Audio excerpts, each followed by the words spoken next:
तर जय श्रीराम मंडळी, मी आहे तुमचा प्रथमेश ब्लॉगर. तुम्हाला तर माहीतच आहे.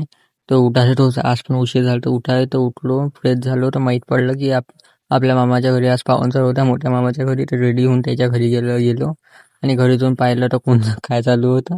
तर गुलाबजामुन करणं चालू होती. गुलाबजामुन हे बा गुलाबजामुन म्हणजे खूप चांगले असे गुलाबजामुन करणं चालू होते. आम्हीच बनवत होती. मम्मी पण इथं थोडीशी हेल्प करत होती. लसूण गिसून कापत होती ते भाजीसाठी. आणि इथं तळणं पण चालू झाले गुलाबजामुन. तर एक फुटच घेऊन घेतला छोटूसा.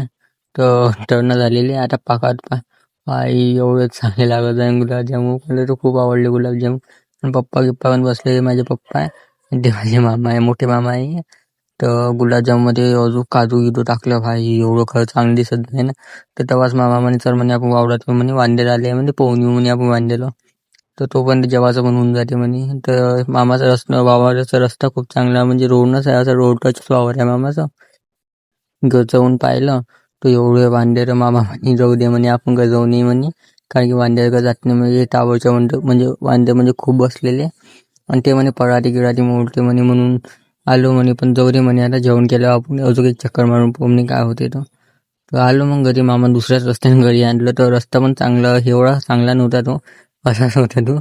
पण चालू म्हटलं मग आता